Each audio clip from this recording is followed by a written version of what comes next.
Hello, everyone. Welcome to this week's edition of Strange Pathways. I'm your host, Scott Mort. First and foremost, Happy New Year to everyone out there. We made it one more trip around the sun. I saw something interesting where it was described as the two closest holidays are New Year's Eve and your birthday. Because one celebrates the survival of the entire human race, and the other one celebrates your individual survival. So, this group of ours, humanity, we've made it one more trip around the sun. And hooray for us. I recently had a request to do a segment on the Medford Shmoos. This took a lot out of me. Everything that I researched was just kind of like, yeah, there were these three things. This family saw them. 1953 Medford. I had to dig and dig and dig until I finally found a little something. I honestly believe I found all that there can be about the Medford Shmoos. This did lead me down quite a rabbit hole, though. I found out about a lot of cryptids from Oregon, the gumbaroo, the splinter cat. There's so much that I didn't realize. Giant crustaceans living in Wallowa Lake, Oregon. That go by the name Godzillas. But the Medford Shmoos, they remained elusive until I found out about CUFOS, the Center for UFO Studies. Surprisingly, CUFOS is still active today. It's an international group of scientists, investigators, academics, volunteers, and they dedicate themselves to analyzing the UFO phenomena. They promote serious scientific interest in UFOs. They archive reports, documents, publications. They're doing good work. Even more surprising was that they were founded in 1973 by none other than J. Allen Hynek. J. Allen Hynek, I believe, is probably one of the most important, if not the most important, figures in UFO research. You have this guy who clearly started from the position of a skeptic, worked with the military on Project Grudge, Project Blue Book, was tasked with convincing people that what they were seeing was not real, and came out of it a believer somewhat. I believe Hynek wasn't a believer in UFOs. He was a believer in the truth. And everything that he saw led him to believe that UFOs were real. Not saying that they were alien, not saying that they were interdimensional, but that there was something happening that deserved a closer eye. My research on the Shmoos led me, after many, many dead ends, to the CUFOS Associate Newsletter, April and May of 1984. Page 3. CUFOS states right in the article that July of last year, 1983, they had received a letter from the city of Galt in California. In this letter, the writer describes an entity sighting, is what they refer to it as an entity sighting. The writer goes on to state that she lived in Medford, Oregon in 1953, in kind of the wooded foothills. She had a husband, a 12-year-old daughter, and this was the summer of 1953. They were returning home around 10 p.m. Here's something that impresses me about this story. They give locations. That, to me, that's always important. She says that they turned off the old stage road to Scenic Avenue, which passes in front of their home. They then see these three creatures that appear at the side of the road in their headlights. They didn't walk across the road. They didn't, like, kind of slip across the road. She says they glided across the road and disappeared into the forest. There was like a little wooded area. They just glide right into the wooded area. They were about 6 feet away from the car. And they said they got a really good look at him, but it was just a few seconds. So they waited a bit. They drove to their home about a quarter mile away. Now these things, they were about 4 feet high, and the last one was a little smaller. So it's almost like mother, father, child. They were white, and they have this smooth, satiny fur on their bodies. And they said they resembled really big geese, except they had no beaks, no wings, no arms. They were smooth and had no feet.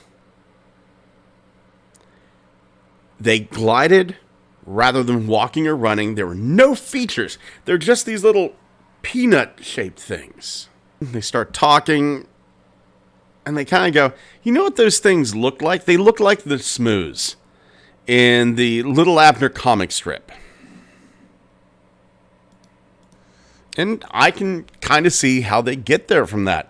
A shmoo is like a bowling pin with stubby legs, smooth skin, eyebrows, some whiskers, no arms, nose, or ears. But they're just cartoon characters. They're kind of disturbing cartoon characters. Apparently, I'm like reading the description here and it says they're delicious to eat and eager to be eaten. It'll happily cook itself by jumping into a frying pan. If you cook them in a frying pan, they taste like chicken, or into a broiling pan where they taste like steak or roasted, or they taste like pork. Raw, they taste like oysters. I guess it was a different time. The anonymous woman says that they looked around the area the next day. They didn't see anything. They asked their neighbors if they seen anything, but their neighbors kind of got a little freaked out whenever they asked. I'm curious as to whether they went to the neighbors and said, have you seen anything strange or odd? Or if they went, we saw a bunch of shmoos walking down the street. Did you see that? It's painful, but there's a certain way that you have to approach this. I wish it wasn't so, but it's the truth. The author, the lady, the witness, says that her daughter is now 42 years old. Now remember, this is 1984. But she says her daughter is now 42 years old and still remembers the incident. That's it. That's all that I have found about the Medford Shmoos. No other reports.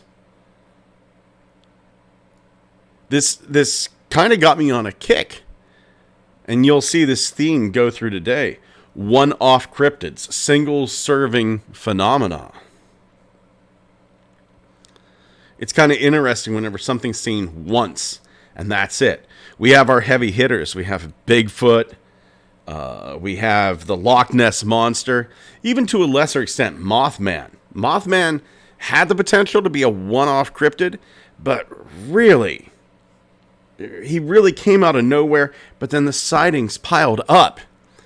Even like little tiny things, like the Dover Demon was seen twice. The Loveland Frogs were seen twice. There's even a photo of the Loveland Frogs out there. But these guys that I'm talking about today, these are one-hit wonders of the paranormal.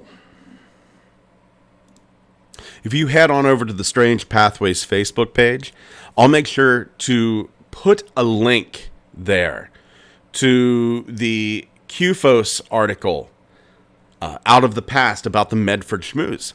This is it. This is all that we're ever going to find until another sighting takes place. And the last one was 1953. I'm not holding my breath. Our next case is going to take us all the way to Fort Hill, Ohio. Now, once again, our participants, our witnesses, are anonymous. We're going to go back to Friday, December 12th, 2014. There's a 59-year-old former Marine, his wife, they're driving home.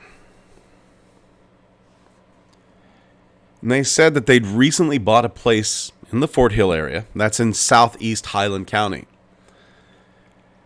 And they're looking out in their place. And after about 30 days, they realize they have a perfect circle that stays fresh green, no matter what weather, in their front yard. This is a patch of grass that does not catch snow. Snow will not stay on top of it. It either melts or doesn't even fall upon it.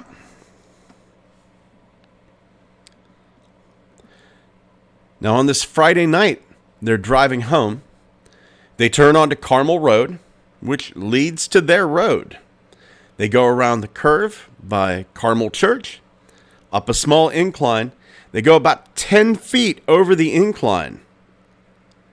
And they say this alien ran across the road and into the woods. This thing was gray. It was about 7 feet tall. And it had thin but muscular legs that bent backwards at the knees. It has a narrow torso, but it doesn't have arms. It doesn't have a head. Now, the wife doesn't see this. She was looking down whenever this all happened. But she was there for her husband. She said that he's a skeptic. He's a proud Marine. And he wouldn't have admitted to seeing it if he hadn't been in shock. They go home. She goes, please, draw it for me. And he kind of sits down and he sketches it out. If you want to see this sketch, it will be over on the Strange Pathways Facebook page.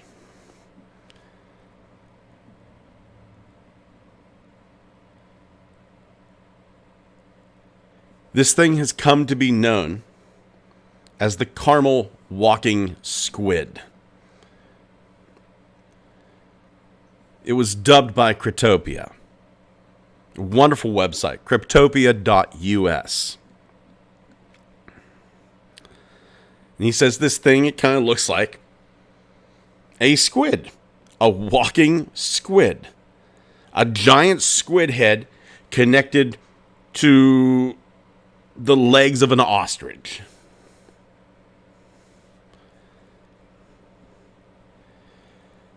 Now, they went to a wildlife biologist named Kirk Braz. And Kirk Braz is looking at it and goes, well, this thing does look like something out of Silent Hill. But he's guessing that what this Marine actually saw was, although it was something normal, but acting in a very odd way. He believes it was a white-tailed deer walking on its rear legs. Deer will do this. Deer will stand up and walk on their legs. They usually do it during mating season. They'll stand up, they'll take a few steps, and then rear down and headbutt another male in competition for a female. In a bit of a darker turn, we have a disease here in Pennsylvania. I'm sure they have it in Ohio, pretty much any place there are deer. It's called chronic wasting syndrome. It's also called zombie deer syndrome. This chronic wasting syndrome, it does horrible, horrible things to the deer. Chronic wasting syndrome, chronic wasting disease, it will cause weight loss in a deer over time, but it also affects the deer's behavior. They decrease their interactions with other animals. They'll have tremors. They'll repeat set patterns in their walking. They'll be very nervous. The saliva will just drip from their mouth. Grinding of teeth. Loss of fear of humans.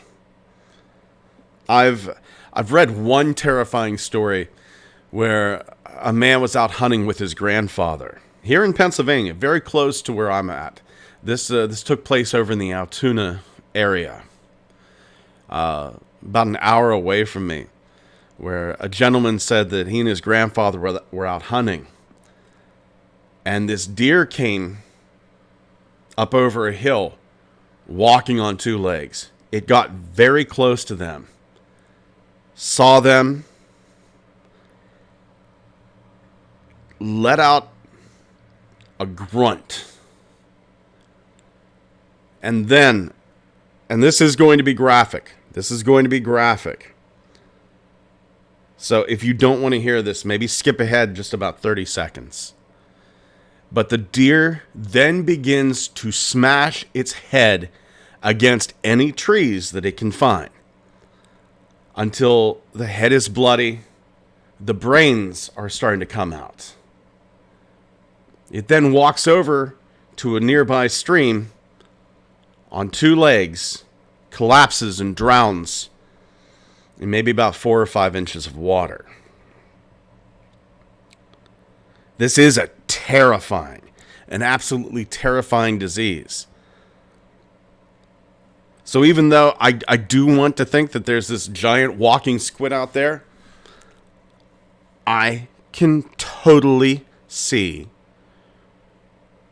where someone could see a deer for just a few seconds and think that it's an upright walking squid. Totally see it. Another thing that I find interesting about this case is that the gentleman who was the witness, the only thing he really wants is an answer. That's it. That's all he wants. In his own words, the veteran said, this former Marine, I would like to get this information out in your area in hopes that maybe someone else has seen it, or that their giant crossbred ostrich got loose, or something. I don't believe that the witness thinks he saw an upright walking squid with legs. I think he believes that he saw something normal in an odd way. And for that, I really got to applaud him. This is a guy who saw something with his own eyes and just wants the truth. I think that's all we really want. Our last case takes us to a well that I have dipped from many times, the amazing Brad Steiger. This comes from his book, Strangers from the Skies. We're going to go all the way back to December 20th, 1958. And we're going to go back again this week to Sweden. Hans Gustafsson and his friend, 30-year-old Stig Rydberg. They're on their way home along Route 45 from Höganäs to Heisenberg in Sweden. It's the early morning hours. The road is incredibly foggy. And they realize we are a danger to ourselves. We are a danger to other drivers on the road. It's so foggy, we can't see. We're going to pull over. They pull over. And they're walking around outside the vehicle. They've been driving for a while, so they decide to stretch their legs. And they notice through the fog that there's a glow. There's a glow coming from the forest that's nearby. They've got nothing else to do. They're stuck there for now. Why not figure out where this glow is? I imagine they kind of thought, well, maybe this is like a little store or something that's open early in the morning. Let's sit down, have a cup of coffee. That's what I would be thinking. And they get about 150 feet into the woods. And they see a saucer. It's resting on two legs. And the legs themselves are about 2 feet long. And they're saying this is oscillating through colors. It's red, then it's yellow, then it's green, then it's orange. And then they realize, kind of messing around, kind of walking around this craft, are these 3-foot-long, limbless, faceless, shapeless blobs. Rydberg himself described them as globs of animated jelly that levitated over the ground. Giant amoebas, essentially. Now, these men noticed these blobs, but then the blobs noticed the men. They surrounded these two men and started to absorb their limbs, their arms and their legs, into them. The men described it like feeling like magnetic dough. And they said these things smelled bad. They themselves described it as ether and burnt sausage. It becomes apparent really, really quickly that these blobs, they're trying to drag these two men towards their craft. These men, they fought back. They struggled. They cursed. They screamed. They yelled. And it didn't do a lot of good. But Rydberg managed to get himself free. And he starts running back to the car. But these blobs are in pursuit. He gets to the car. He jumps in. He gets and hits that car's horn. Just lays on it.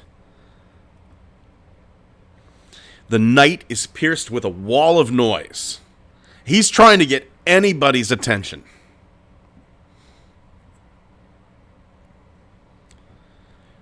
But it also scares the creatures. It rattles these creatures enough that they let go of Gustafson. It's like they're afraid of the sound. They huddle under their craft. They go inside of it, and boom, off into the sky it goes. The men said whenever this thing flew off, it was like this screeching whistle. And they could still smell the stink. They look at themselves. They're covered in bruises. They're covered in cuts.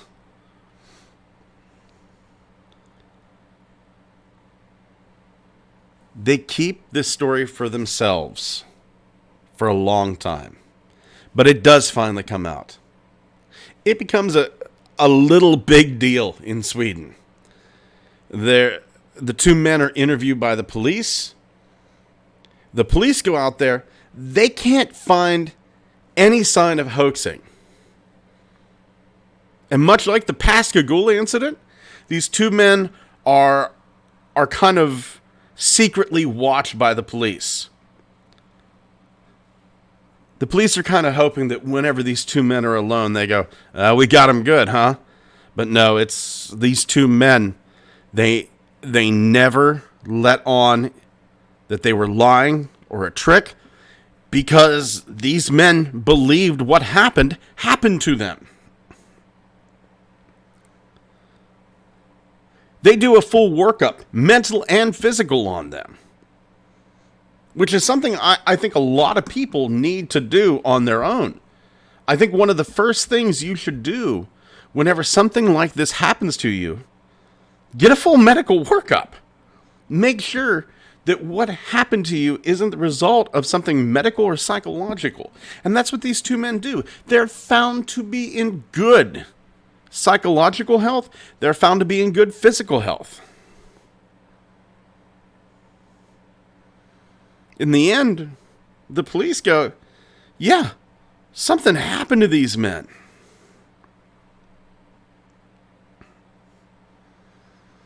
We don't know what they saw, but something happened to them.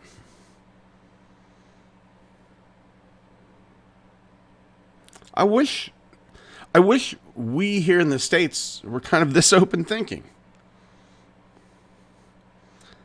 Because even whenever all signs point to something happened to these people, we as a society, scientists included, tend to make horrible fun of these people who say that they've seen UFOs, strange beasts. We have a tendency to ruin their lives. These people have been through enough. They don't need their lives ruined. They need to be listened to.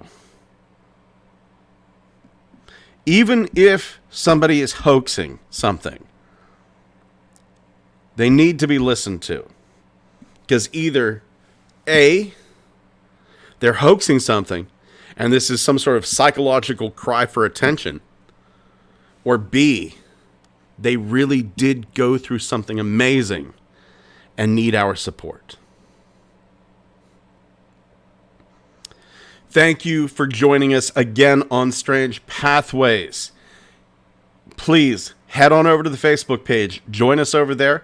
We're going to have just a plethora of images about today's tales, links to help you do your own research.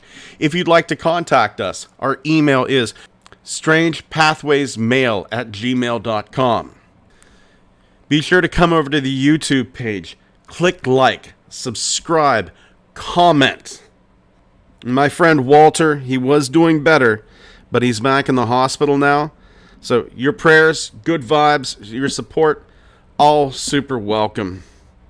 Thank you once again for joining us this week on Strange Pathways. Take care of yourselves and each other.